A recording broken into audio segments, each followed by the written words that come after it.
eu acredito que em 2025 o Bitcoin vai estar em $155.000. O que que o cara precisa para se aposentar? Bom, para ter Bitcoin, né, vai depender de cada um. Se você, se para se aposentar precisa de R$ 10.000, provavelmente quem está investindo com R$ 300.000 ou mais em Bitcoin, provavelmente vai chegar no seu primeiro milhão somente apostando em BTC, não tentando ainda usar algumas altcoins para tentar ganhar dinheiro mais rápido, né? Só focando em BTC, eu acho que a gente vai conseguir fazer um 3x aí tranquilamente até o final desse ciclo de alta nas próximas semanas. Cara, o Crypto Blinders está aí. O Crypto Blinders é o nosso Netflix, praticamente são 190 conteúdos. E aí você tem todas as aulas que você precisa. Então tem aulas lá do Mestre Bitcoin 3.0, tem o Mestre dos Fundamentos, Mestre dos Gráficos, Mestre Price Action, Mestre das Carteiras. Então, para quem precisa de uma base de conhecimento, tem mais aqui, tá? Olha aí, ó. Mestres do DeFi, Mestres da Chain, Mestres da Economia, Mestre de Gerenciamento de Risco, Mestre da Alavancagem. Tem mais aí, Mestres dos NFT, tá? Então, para quem quer, é só você clicar aqui, ó. Você, quando adquire o Crypto Blinders, você clica e acessa todas as aulas especificamente daquele tema, tá bom? Acredito que os próximos meses vão ser de alta. Eu vou ver como é que vai ser a finalização do mês de dezembro, para ver se em dezembro já termina a alta, ou se a alta vai realmente continuar por mais meses, que eu acredito que até metade do ano que vem, tranquilamente, a alta pode continuar, ou até o final do ano que vem. Então, nesse período agora de expansão, né, no período de rompimento, é o período que a gente mais, geralmente, historicamente, ganha dinheiro com altcoins e com o próprio Bitcoin. É o momento em que tem as assimetrias maiores. Quem tem menos capital do que R$ 300.000 e quer tentar chegar no seu primeiro milhão para deixar o seu primeiro milhão em renda fixa depois para ganhar 10 mil por mês em média, né, sem precisar trabalhar, sem precisar se esforçar, digamos assim, e só tentando ganhar assumindo risco, vai ter que partir para tentar se arriscar em algumas altcoins. E aí você me pergunta, quais são as altcoins que vão subir mais? Não tem como prever, não tem como saber. Cada semana uma altcoin sobe mais do que a outra. O que dá para ver é algumas altcoins que estão com distorções de preço e que quando o mercado começa a subir, elas são as primeiras a iniciar um processo forte de alta, tá? Que é o caso da Pendle e da BitTensor. Até vou fazer vídeo aí para semana que vem. Semana que vem eu vou estar viajando para os Estados Unidos. E aí, para o público geral, eu não sei se eu vou conseguir fazer as lives. Talvez eu consiga. Mas eu vou focar mais as lives para os membros, né, do canal. E semana que vem ali eu vou postar alguns vídeos gravados, tá? Mas na semana que vem, talvez uma outra live eu vá conseguir tirar um tempo para fazer, porque é uma viagem um pouco cansativa. Eu vou ficar 2 semanas lá nos Estados Unidos, depois eu retorno, e aí basicamente é isso, tá?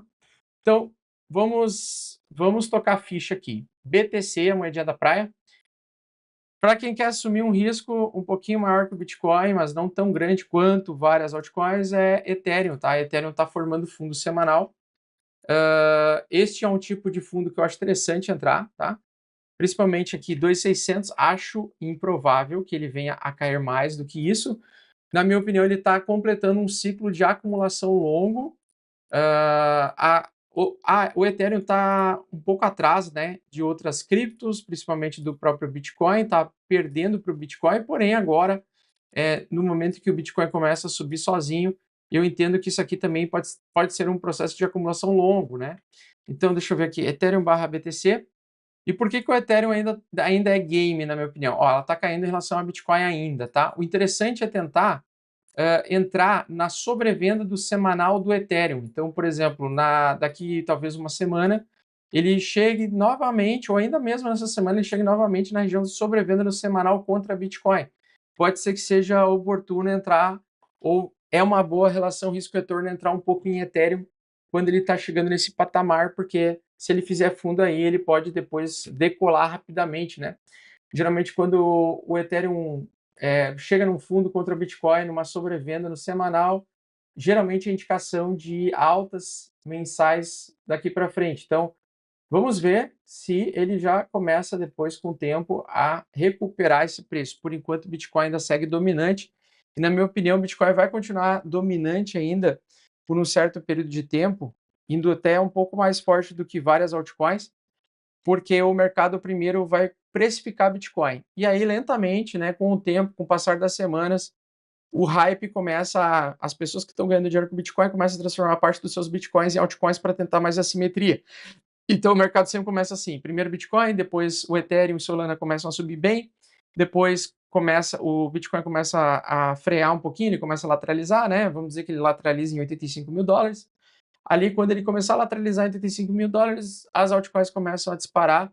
E aí vai ter semanas em que o Bitcoin vai ser mais forte que as altcoins e vai ter semanas em que vai ser o contrário, que o Bitcoin vai ficar mais fraco em relação às altcoins. E isso é um processo natural de giro de dinheiro, né? As pessoas começam a ficar mais gananciosas, elas começam a querer assumir um pouquinho mais de risco. Então a gente tem o Ethereum aqui, a gente tem a Solana, tá? Que foi das principais criptos, foi a que melhor performou contra a Bitcoin no ano passado, e ela está prestes a próximo de romper o topo anterior. Então, entre Solana e Ethereum, a que mais tem assimetria é a Solana, porque a Solana é onde tem mais entrada de capital, está tendo entrada de capital agora com mais frequência. Porém, a Solana tem mais concorrência, né? Porque o Ethereum ele é onde tem mais volume financeiro ainda existente. Mas a Solana tem um market cap bem menor e a Solana, né? Quanto que dá para fazer com a Solana? Só a gente pegar no CoinMarketCap dela aqui, ó. Ela está com 76 milhões de tamanho, 72 milhões de tamanho de market cap. Se ela chegar ali nos 300 milhões, tá? Ela vai chegar ali mais ou menos a 700, 800 dólares por unidade. Então, o cara que quer se aposentar, por exemplo, talvez com a Solana, talvez com 100 mil reais, ele talvez consiga chegar no primeiro milhão, tá? Ao invés de 300 mil reais com Bitcoin, ou no caso aí o próprio Ethereum também, que daí tu talvez teria que ter 300 mil reais aí para conseguir, porque talvez o Ethereum chegue a 1 trilhão ou não, vamos ver. Acontece o seguinte, hoje eu não acredito que o Ethereum vai chegar a 1 trilhão ainda neste ciclo, pelo menos pelo que eu estou vendo até agora, né?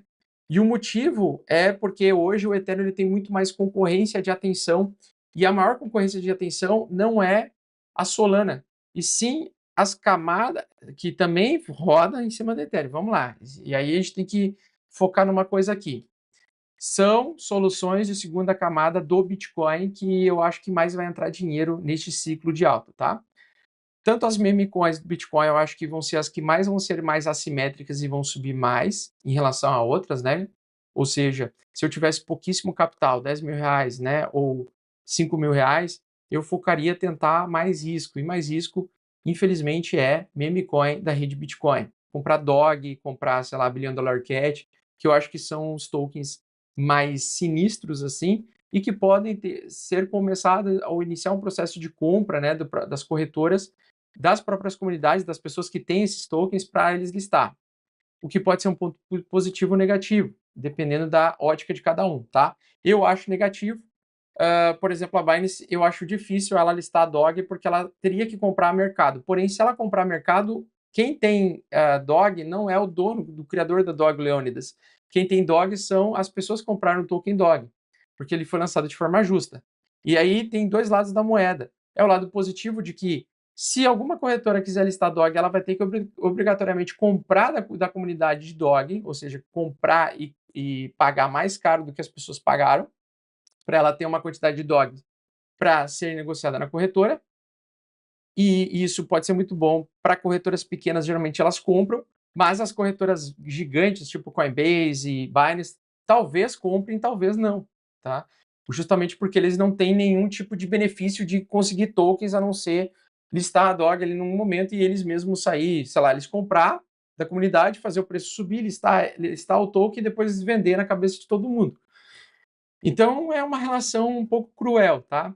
Mas o que acontece? São tokens, né? São mercados que são muito nichados, e mesmo mercados nichados em que em um ambiente que o Bitcoin está ganhando valor, subindo, grande parte das pessoas que estão ganhando dinheiro em cima dos Bitcoins que elas estão segurando, elas podem, essa própria comunidade de pessoas que têm Bitcoin pode acabar usando parte dos seus Bitcoins para trocar por DOG, para especular esses tipos de risco mais avançado, tá?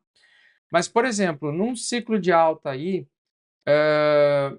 para a maioria das pessoas, né, para quem tem 50 mil reais, 100 mil reais, eu ainda acho que faz mais sentido você ter 80% em BTC e depois 20% em algumas altcoins, 3, 4 altcoins só, e depois ir migrando, né? Se o mercado começar a entrar num hype muito foda, você vai comprando a moeda que está subindo naquele momento por um certo período de tempo, tá?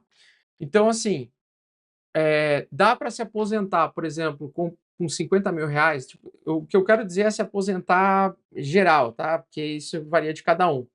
Né? Se eu ganhar R$ 1 milhão, eu não me aposentar, não, eu não ficaria aposentado. Inclusive, eu estou aposentado, mas eu não estou, porque eu gosto de trabalhar e eu amo o que eu faço. Mas, para aqueles que querem aposentar, por exemplo, eu quero aposentar com R$ 1 milhão, eu quero ter R$ 1 milhão, né? Cara, se tu tem menos dinheiro, tu vai ter que assumir mais risco. A conta não vai fechar se você ficar só comprado em BTC, tá? Você vai ter que ter uma proporção de risco maior. Porque com R$ 50 mil, muitas vezes você vai ter que focar 80% desse capital, destinar a uma moeda de mais risco. Por exemplo, a Solana, por exemplo, a Sui, por exemplo, a Avalanche, sei lá. Eu tô só chutando aqui, tá? A Near, né? Tô só jogando assim por alto, tá? A BitTensor, teria que focar em alguma que tem um market cap ainda muito baixo e que pode chegar tipo a 80 bi,